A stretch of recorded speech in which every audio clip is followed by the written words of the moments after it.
Just to give you a quick recap, we started on day one, and on day one we understood the income statement, and then we in income statement we understood as to what is gross margin and what is the current operating income. Then we understood the operating income, and we understood income before taxes, and then finally we also understood the net income. And then we looked at the balance sheet, and in the balance sheet we understood that the balance sheet is prepared as on a date. Income statement is prepared for a period, and balance sheet is prepared as on a date. So the balance sheet that we will prepare in our company is going to be for 31st December 2021, and like that. So balance sheet gives us the position of a particular date. As on that date, what are our assets and what are our liabilities? Income statement gives us a view of the performance of the company for a period. That period can be 1 month, that period can be 3 months, that period can be 6 months, that period can be 9 months, that period can be 1 year. It can also be 11 months or 10 months or 7 months. So remember, income statement is always prepared for a period, and that period can be anything from 1 year to from 1 month to 12 months.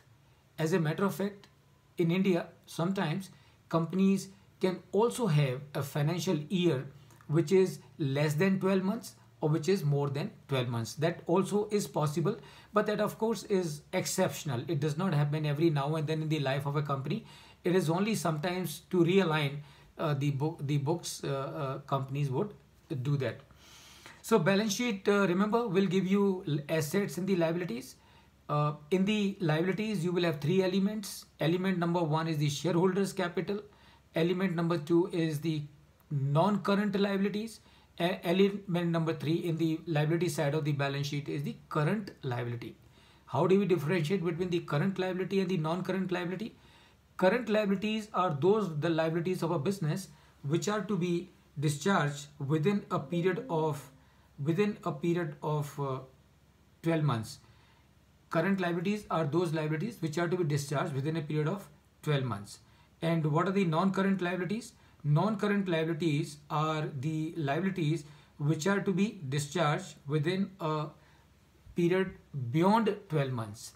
So that's your current liabilities and the non-current liabilities. Then we looked at the asset side. In the asset side, you got current assets and the non-current assets. Current assets are those assets which are expected to get converted into cash within a period of 12 months from the date of the balance sheet.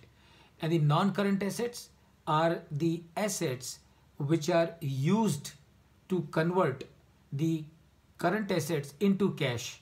And that is the difference between the current assets and the non-current assets.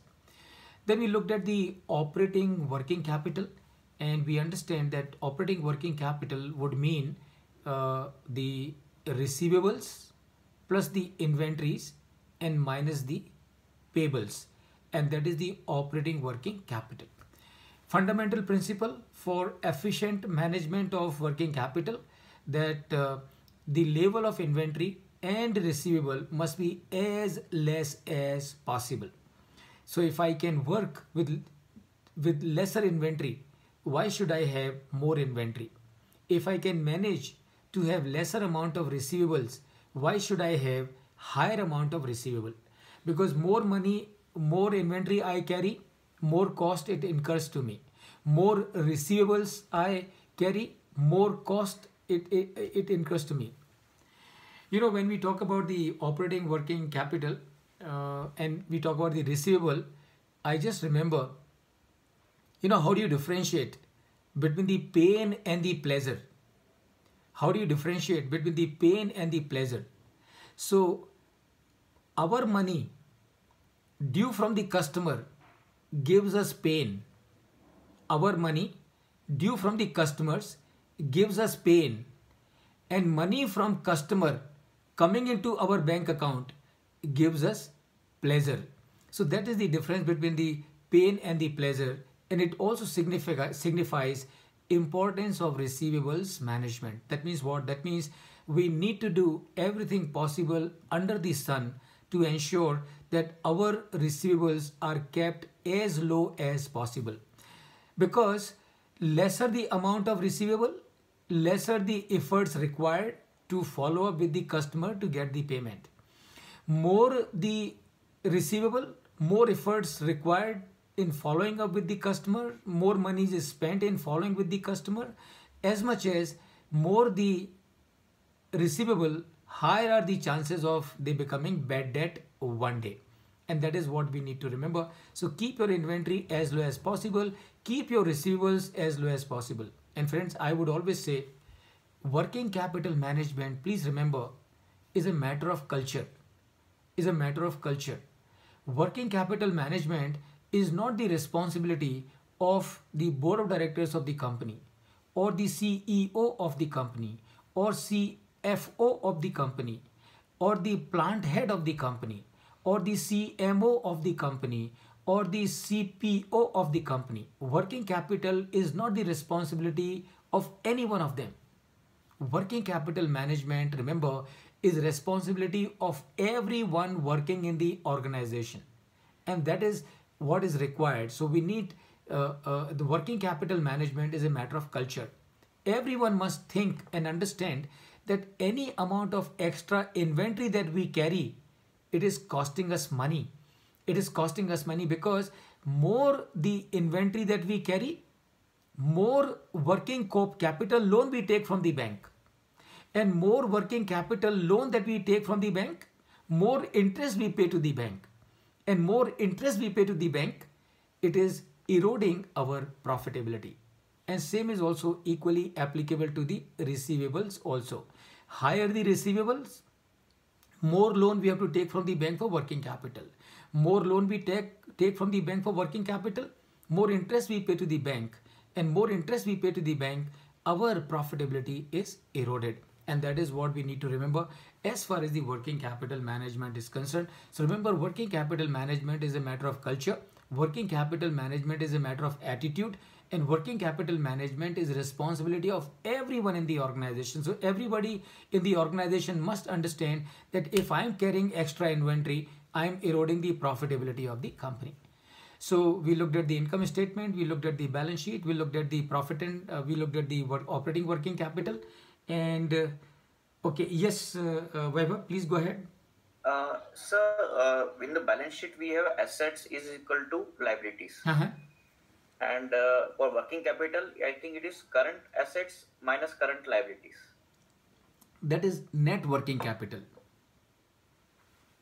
That is net working. So now working capital, Vaibhav, will comprise of the current assets. So in when you talk about the working capital, so one you'd say working capital. So working capital is total of the current assets. Then you talk about the net working capital. And net working capital is current assets minus current liabilities. That is net working capital. Okay, because as per the balance sheet, assets and liability has to be same. Totality. In totality, always, and Vaibhav, that will always happen. Anywhere in the world you go, Yes. You pick up the balance sheet of any company, a loss-making company, a profit-making company, a small company, a big company, a private company, a public company, a private company, a listed company, unlisted company, whatever industry, product, all the companies will always have the total of both sides of the asset side and the liability side same. But remember, that is the total assets, not only the current assets. So it's not that the total of the current assets and the current liabilities will be the same. No. Total of all the assets, current assets and non-current assets, will always be same, equal to the all liabilities. And that is how it is. I hope that answers your query, Vaibhav. Yes, sir. Okay. One more thing, we do measure transit inventories Okay. at the end of every month. And I understand these are added to our inventories and added to our liabilities also. Right. So there is no change in working capital. Yeah. But then what is the purpose of this accounting? Very good. Very good. Very good. So, remember, uh, your question leads to even a bigger question. And what is the bigger question? The bigger question is, what is the purpose of financial reporting? What is the purpose of making income statement as a whole? What is the purpose of making the balance sheet as a whole? So your question is leading to a very big question, and that is what we need to understand. And the big purpose of making the income statement or the balance sheet of any company is to help all the stakeholders arrive at a well informed decision about the company. So anyone, whether it is a shareholder or a lender or an employee or a customer or a supplier or a government, anyone who is interested in taking a decision about our company, as a company, it is our responsibility to give them correct picture about the company's performance and about the company's assets and liabilities. And that is the reason even the material which is in transit has to be taken in the books of the company. And why it has to be taken in the books of the company, and that is because the fact that the supplier has shipped the material, the supplier has shifted the material from his godown, wherever it may be across the globe, and the material is in transit. And since he has shipped the consignment, it has become our liability to pay to him.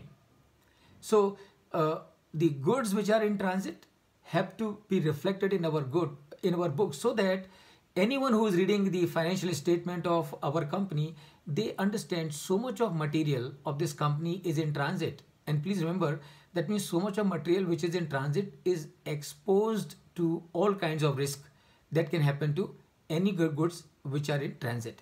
And at the same time, since we are accounting for these goods which are in transit as our asset, correspondingly we also have a liability, because we also have to pay for that material which is in transit to the supplier, right? So that is why it also has to reflect on the liability side of the balance sheet. And that is the reason and the purpose behind recording the material in transit as an asset, current asset in the books, and also corresponding liability on the liability side of the balance sheet.